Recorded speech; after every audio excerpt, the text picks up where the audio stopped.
Challenge అంతా economy అభివృద్ధి అవుతా ఉంది.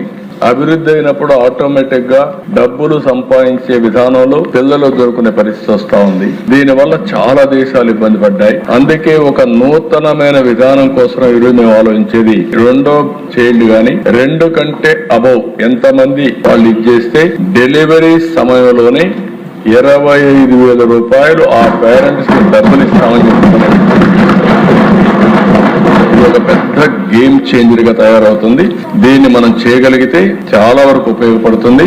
ఇంకొక పక్కన ఇది కాకుండా మీరందరూ ఆలోచించినప్పుడు ఎవరైతే గవర్నమెంట్ లో పనిచేసే వాళ్ళందరికీ భార్య భర్త ఈక్వల్ పేరెంటింగ్ అది చేయాలనుకున్నప్పుడు మగవాళ్ళకు కూడా రెండో బిడ్డ అయితే 1 నెల అదనంగా పేరెంటింగ్ కోసం లీవ్ గ్రాంట్ చేస్తాం.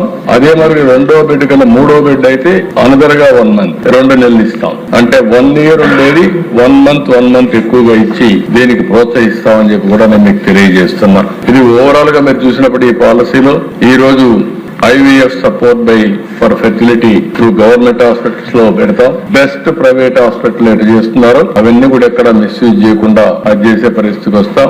ఇంకొక పక్కన Suraksha health comprehensive household health insurance తీసుకొస్తాం. ఎట్లా ఇప్పుడు 2,50,000 రూపాయలు యూనివర్సల్ హెల్త్ ఉంది. దీనికి అవసరం అయితే ప్రత్యేకంగా తీసుకురాలు కూడా తీసుకొస్తాం. వెల్నెస్ లీవ్ ఒకటి నేను చెప్పాను, రిటైర్మెంట్ ఎంప్లాయీస్ కొందరికి ఇచ్చి ఒక 50,000 ఖర్చు పెట్టి ప్రివెంటివ్ హెల్త్ అవేర్నెస్ తీసుకొచ్చి వాళ్ళ సర్వీస్ కూడా ఉపయోగించుకుంటాం. ఇది ఓవరాల్ గా ఇది ఒక పాలసీ కింద తీసుకుని ఈ రోజు ఇవన్నీ కూడా డిబేట్ చేయాలని చెప్పి నేను మిమ్మల్ని కోరుతున్నా. దీనిపైన ఒక డాక్యుమెంట్ కూడా తయారు చేశాం. ఆ డాక్యుమెంట్ మీకు అందరికీ ఆన్లైన్ లో కూడా పెడుతున్నాం. ఆన్లైన్ లో పెట్టి చాలా డీటెయిల్స్ అన్ని ఉన్నాయి. ఒకసారి మెంబర్స్ అందరూ కూడా చదివితే మీకు కూడా ఐడియా వస్తుంది.